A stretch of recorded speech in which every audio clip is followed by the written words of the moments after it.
Akhirnya, mereka terkepung oleh sebuah suku asing dan digiring meninggalkan kereta mereka. San tidak lupa mengambil sebuah bungkusan khusus sebelumnya. Keluarga Adirata kemudian dibawa oleh suku tersebut ke dalam gua, tempat tinggal para suku. Tampak kepala suku yang menyambut hasil buruan sukunya yang akan mereka tumbalkan kepalanya. Karena melihat ibunya menggeliat kesakitan dan terluka, segera berlari menemui kepala suku sambil menangis, memohon kepada kepala suku untuk menyelamatkan ibunya. Kepala suku menegaskan bahwa, bahkan nyawanya pun terancam, mengapa ia harus mengkhawatirkan nyawa orang lain. Karena menyatakan bahwa dia siap memberikan nyawanya sebagai ganti ibunya. Kepala suku menegaskan bahwa hanya doa yang bisa menyelamatkan ibunya. Dewa Shani terlihat mengamati Karna.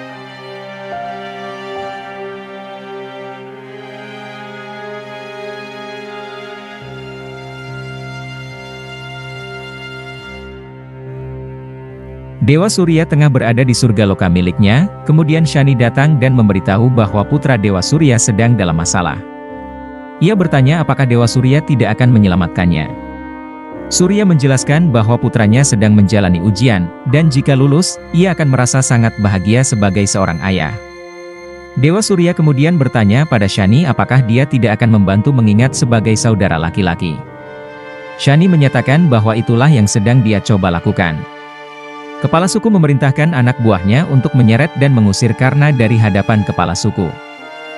Namun, tak disangka, Karna jatuh tepat di depan Dewa Surya yang sedang menyamar sebagai Brahmana. Sang Brahmana memberkatinya. Karna berlari ke arah Ibu Radha dan bertanya pada Tauji bagaimana cara menyelamatkan ibu mereka. Tauji menjelaskan bahwa jika mereka mengetahui racun yang digunakan suku tersebut di anak panah yang mengenai Radha, mereka bisa menyelamatkannya dengan penawar racun. Dalam penyamaran sebagai seorang Brahmana, Dewa Surya memberitahu bahwa suku tersebut menggunakan racun khusus pada panah mereka. Mereka bisa mendapatkan penawarnya dari gunung yang berada jauh dari situ. Jika mereka tidak mendapatkannya sebelum matahari terbit esok pagi, Radha akan mati. Adirat bertanya bagaimana mereka akan keluar dari sana. San membuka bungkusan yang dibawanya dan menunjukkan busur yang patah, meminta kakaknya untuk membunuh suku yang menawan mereka dan membebaskan diri dari situ. Karena menyatakan bahwa ia telah berjanji pada ibunya bahwa dia tidak akan menyentuh busur lagi. Tauji menyatakan bahwa nyawa ibunya dalam bahaya, dan dia harus menggunakan busur dan anak panahnya untuk menyelamatkannya. Karena San berkali-kali memaksa Karna untuk segera mengangkat busur dan melakukan perlawanan, dia menegaskan bahwa dia tidak akan melakukannya sampai ibu mengizinkan. Ketika kepala suku memerintahkan untuk membawa Radha untuk dikorbankan, Karna segera mempersiapkan busurnya dan memperbaikinya dengan benda-benda di sekitarnya. Adirata melihat orang-orang suku membawa Radha ke meja persembahan. Adirata mencoba menghentikan mereka, namun mereka mendorongnya dengan mudah. Tidak lama kemudian, Karna melompat dan berhasil menahannya tepat waktu, lalu melemparkan keempat pria tersebut ke lantai. Kemudian, dia melepaskan anak panahnya ke anggota suku lain dan membunuhnya.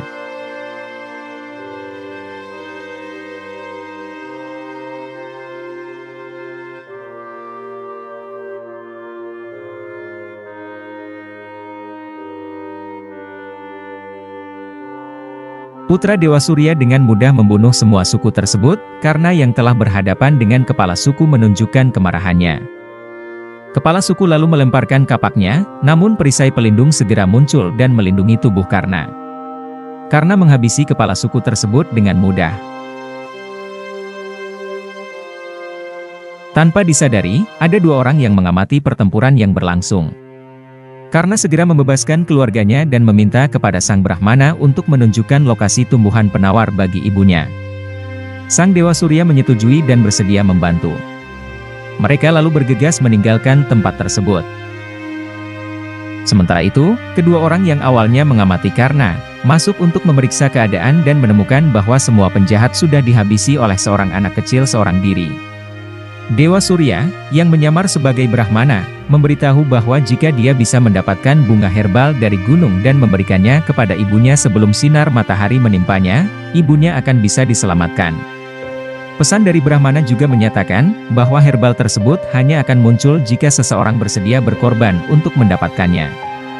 Kemudian, dengan terus berlari dan mendaki tebing, akhirnya Karna tiba di puncak gunung.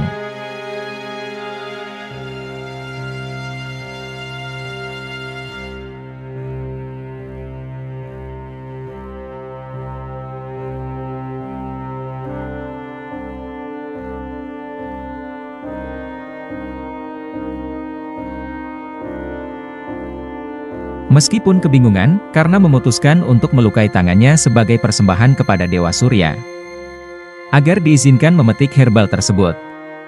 Setelah menemukan bunga herbal yang dimaksud, karena segera menuju Ibu Radha sebelum sinar matahari mencapainya.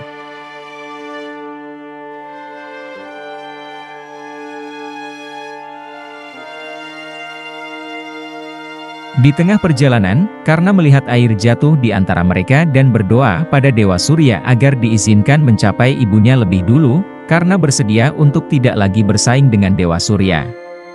Kemudian karena jatuh ke air terjun. Tauji melihat kejadian itu dan khawatir.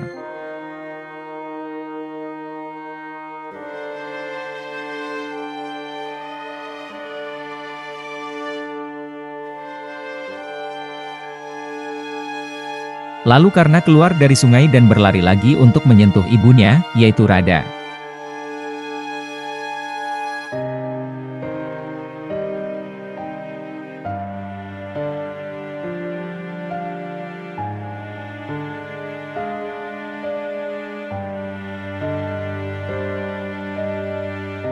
Saat berhasil menyentuh Radha dengan bunga penawarnya, efek racun langsung lenyap, dan Radha bangun sambil tersenyum. San berlari dan memeluk Karna yang berhasil menyelamatkan ibunya.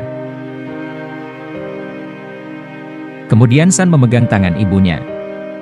Radha bangkit dan tersenyum pada Karna. Shani memberitahu Dewa Surya bahwa putranya benar-benar anak ajaib yang telah menyelamatkan ibu angkatnya dan berhasil melewati tantangan tersebut. Adirata memberitahu Radha bahwa Karna yang menyelamatkan hidupnya. Tauji menceritakan kepada Radha tentang perjuangan Karna, mulai dari ditawan oleh suku jahat di gua hingga pencarian penawar untuk Radha demi melindungi hidupnya. Radha mulai menangis dan berkata bahwa manusia kadang-kadang takut mengambil tanggung jawab, tapi waktu memberinya keberanian dan memperlihatkan pengabdian kepada orang tuanya dengan melawan rasa takut serta membuktikan kelayakannya. Adirata membawanya ke gerobak. Radha melihat Karna dan mengenang masalah yang pernah diberikan padanya serta penolakan berulang kali, bahkan saat Karna memohon untuk diterima.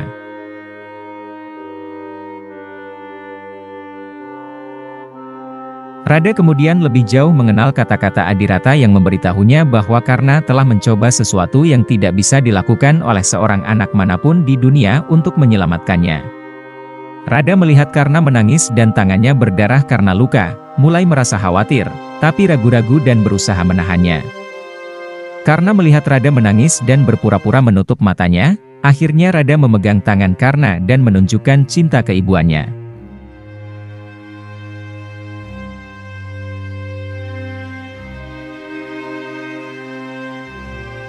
Dia mengoleskan salep pada tangannya, kemudian Karna bangun dan Radha tersenyum untuk Karna.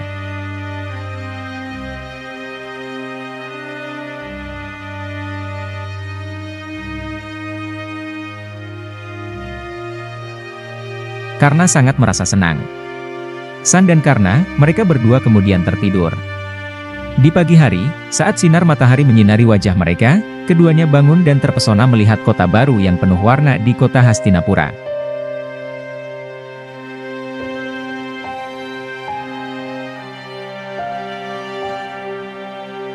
Karna dan Shon terpesona melihat istana besar. San bertanya pada Tauji apakah itu surga, karena mengatakan bahwa surga akan terlihat setelah kematian, dan mereka sebenarnya masih hidup. Tauji membenarkan perkataan Karna. San bertanya, jika istana saja bisa sebesar itu, bagaimana dengan surga?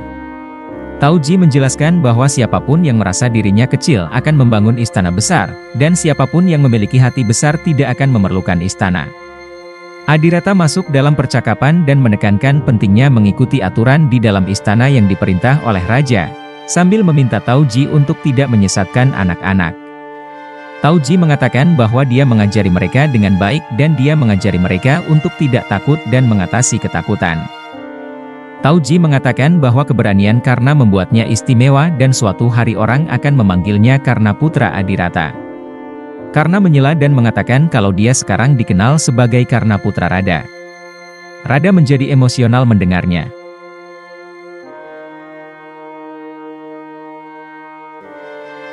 Adirata mengatakan bahwa dia akan mendapatkan izin untuk masuk ke kota, Sementara Tauji mengatakan bahwa dia akan bertemu temannya di tempat di mana orang-orang dari kasta rendah tinggal di akhirat. Akhirnya, mereka mendapat izin masuk ke kota bersama keluarganya. Setelah gerbang dibuka, mereka memasuki kota dengan perasaan takjub, melihat kemegahan kerajaan Hastinapura. Radha meminta San untuk memegang tangan Adhirata karena keramaian, sementara dirinya sendiri memegang tangan karena menjadi emosional saat Radha memegang tangannya. Adhirata yang melihatnya pun merasa senang.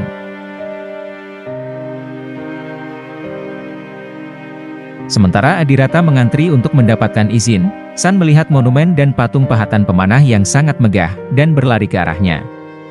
Karna pun mengikutinya.